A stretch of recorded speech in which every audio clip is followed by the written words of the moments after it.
Welcome students. In my last video we have discussed about how a metal and a non-metal react with each other. Today we are going to discuss about carbon and its compound. Carbon's atomic number is 6. So basically it's a non-metal.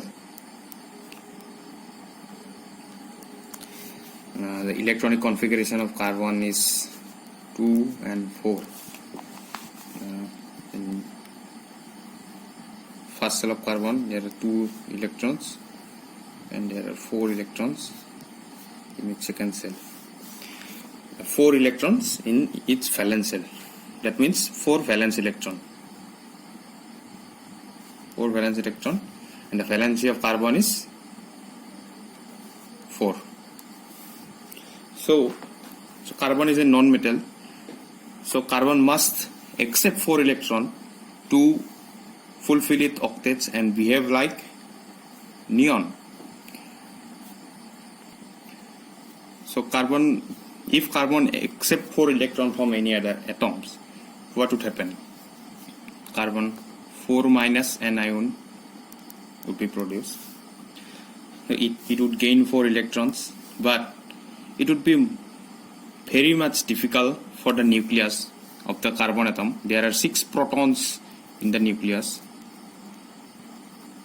6 protons in the nucleus of carbon.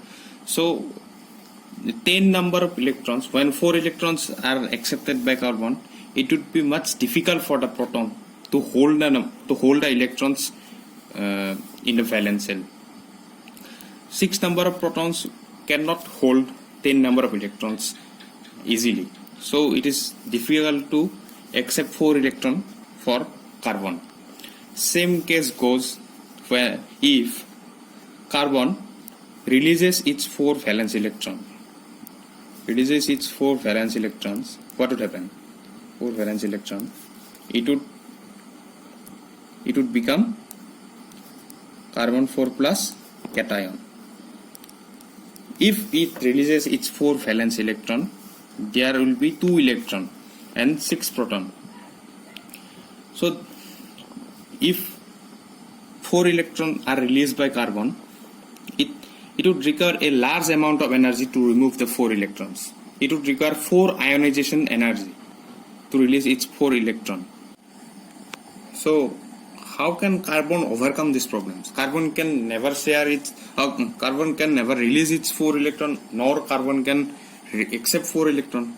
So what carbon must do to overcome this problem? Carbon share its valence electron, that's 4 electrons, with other atoms or carbon itself to fulfill its octet. So as in our first video we have learned about metal and non-metal, they react with each other, they transfer electron with each other to fulfill its octet. So now what carbon will do? Carbon will share its valence electron with other atom and fulfill its octet. When a metal and a non-metal react with each other by transferring electron, those type of compounds were called ionic compound, as I have mentioned in the previous video. In this type of compounds where a non-metal and a non-metal, as carbon is a non-metal and a non-metal when react with each other by sharing its electron, this type of compound will be called as the covalent compound. And a bond is formed between these elements, and these bonds will be called as covalent bond. So now we'll look how a covalent compound is formed. Suppose hydrogen, atomic number of hydrogen is 1. Hydrogen has 1 electron in its K cell. So 2 hydrogen atoms share their electrons to form a molecule of H2. This allows each hydrogen to attain the nearest noble gas-like structure, helium. So these hydrogen share their electron and thus form H2. This type of compounds are called covalent compound, and both the atoms are attached with each other through a bond, and those bonds are called covalent bond.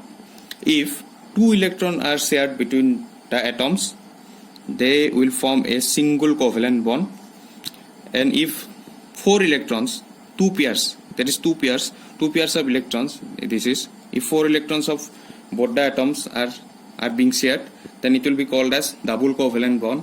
If 3 pairs of electrons, that is 6 electrons, are shared between the 2 atoms, then it will be called as triple covalent bond. Further, we will see how a double and triple covalent bond form. This much. If you have any doubt, any questions, then please ask in the comment box. We will look after that. Please subscribe to our channel. If you like the video, please like.